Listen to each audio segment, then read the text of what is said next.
thank you all.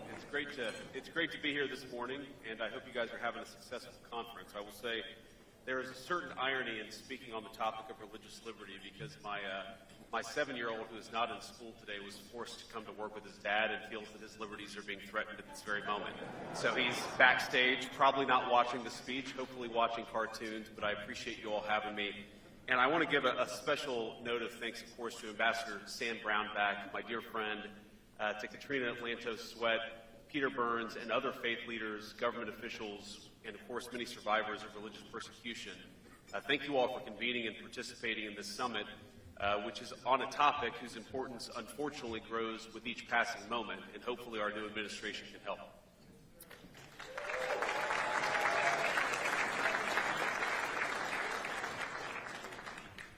Now, please be seated. I always feel weird when people are standing up to hear me speak. It's not going to be that good, ladies and gentlemen. You can have a seat. Religious freedom, of course, is the freedom to practice one's own faith and act according to one's own conscience. And it's, of course, the bedrock of civil society in the United States of America and across the world. We know in America faith nurtures our communities. At home and abroad, it fosters a love for one's neighbors. It inspires generosity and service. It calls us to treat one another with dignity, to lift up those in need, and to build nations grounded in moral principle. In America, our founding fathers rightly recognized this, listing freedom of religion first among the liberties enshrined in our great Constitution. Before he was elected president, John Adams, who was the first vice president, I might add, observed that politicians, quote, may plan and speculate for liberty, but it is religion and morality alone which can establish the principles upon which freedom can securely stand.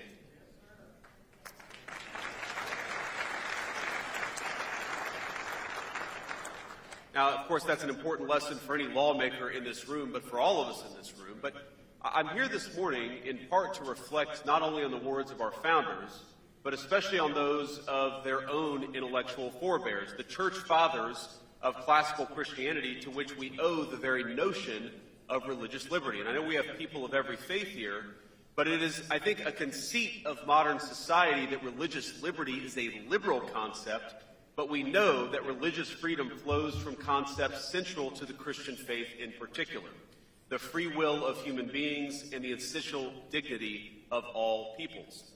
We find its foundational tenets in the Gospels themselves, with Christ's famous instruction to render unto Caesar that which is Caesar's, and unto God that which is God's. Early Christians, of course, suffered greatly, and unfortunately many Christians still suffer today, at the hands of oppressive state power. It weighed heavily on the church's first theologians and apologists. Reacting to the persecution of his fellow Christians in the 3rd century, the early church father Tertullian of Carthage published an open letter to the Roman consul. In it, he advocated the freedom to practice one's faith according to his or her conscience, and I'm quoting, "It is only just and a privilege inherent in human nature that every person should be able to worship according to his own convictions.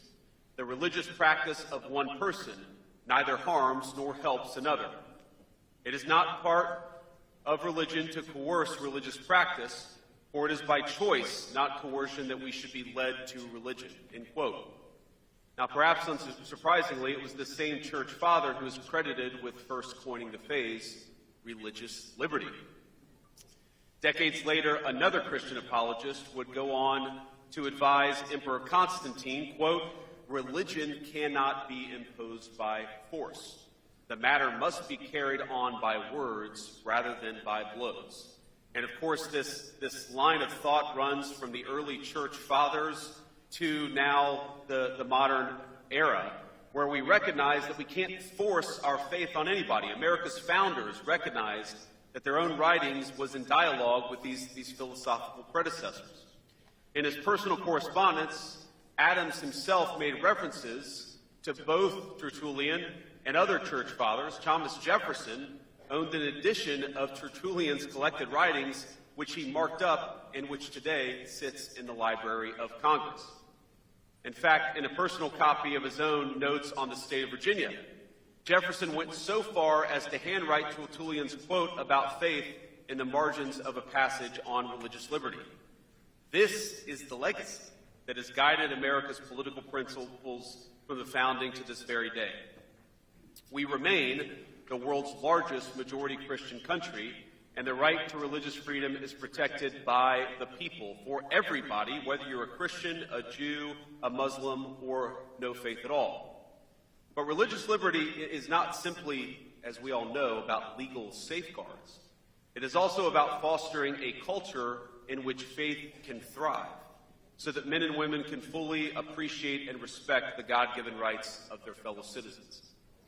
Because one of the wonderful apparent paradoxes of religion is that in connecting us to the sacred and to the universal, it deepens our commitment to the particular, to our neighbors, to our obligations to one another, to the individual communities that all of us call home. I know that many of you came from all over our country, and I know that many of you know that I come from a poor part of our country.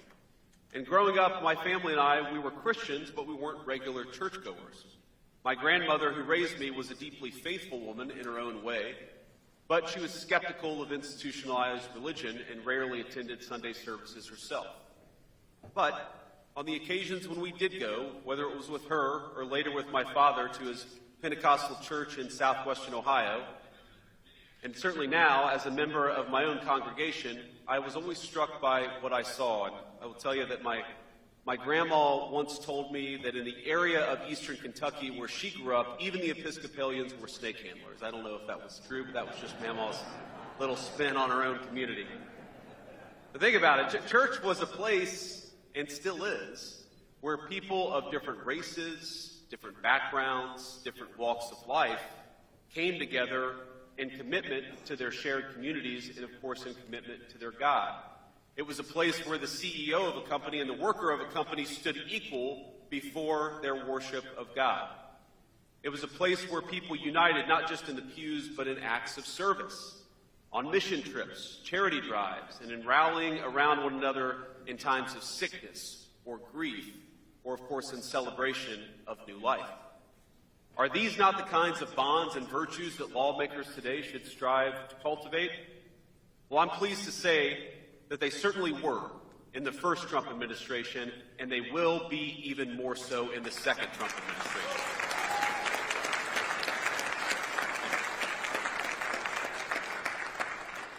Now, in his first term, President Trump centered the cause of advancing religious freedom in his foreign policy.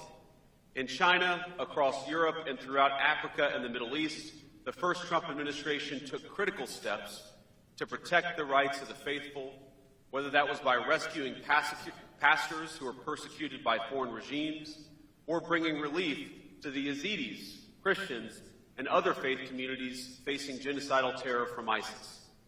And in his domestic policy, President Trump's first term brought a new high watermark for religious Americans.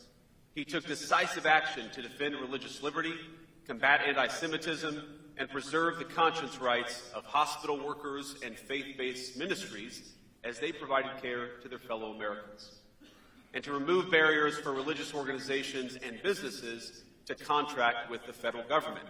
You shouldn't have to leave your faith at the door of your people's government, and under President Trump's leadership, you won't have to.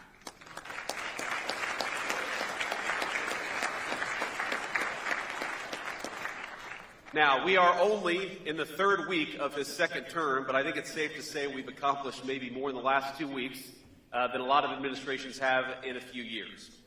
But this administration is intent on not just restoring, but on expanding the achievements of the first 4 years and certainly of the last 2 weeks.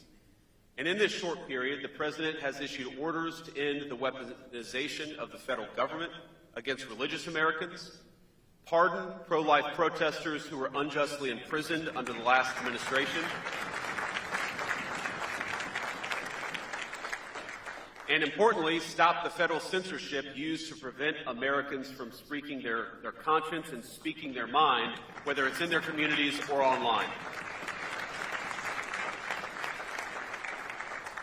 Now, our administration believes we must stand for religious freedom, not just as a legal principle, as important as that is, but as a lived reality, both within our own borders and especially outside of them. In recent years, too often has our nation's international engagement on religious liberty issues been corrupted and distorted to the point of absurdity. Think about this. How did America get to the point where we're sending hundreds of thousands of taxpayer dollars abroad to NGOs that are dedicated to spreading atheism all over the globe? That is not what leadership on protecting the rights of the faithful looks like. And it ends with this administration.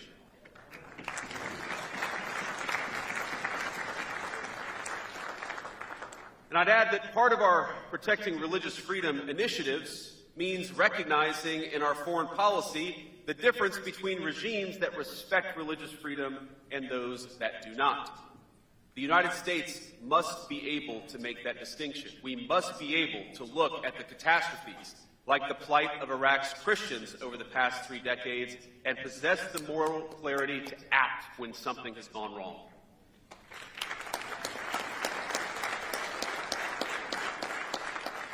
Now, this administration stands ready to do so, and thankfully, President Trump chose to nominate as Secretary of State one of my dear friends, and I believe one of the great living champions of religious liberty across the globe, a person whose dedication to religious liberty flows from his faith in the same way that mine does. And of course, that's our great Secretary of State, Marco Rubio, confirmed 99-0 by the U.S. Senate.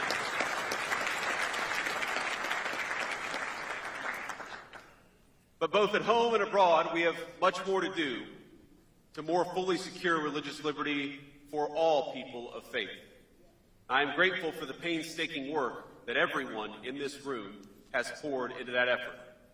I pray that together we will be able to better protect the dignity of all peoples as well as the rights of all believers to practice their faith according to the dictates of their conscience. So thank you all for your work in preserving religious liberty. Thank you for safeguarding the rights of faith communities across the globe. And thank you, most of all, for believing, because we know that the source of religious liberty is the recognition that all of us are equal under the rights and laws of God, and that principle will guide us in the years to come. God bless you all. Thank you for having me.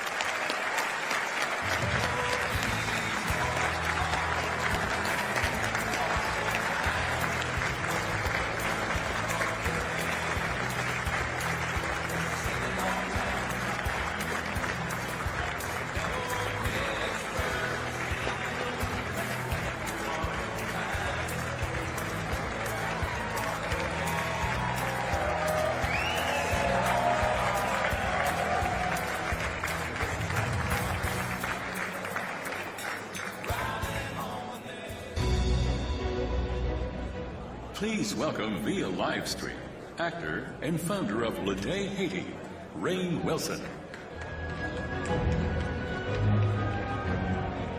Hello, everyone. Hi. So nice to see you all. I'm sorry that I couldn't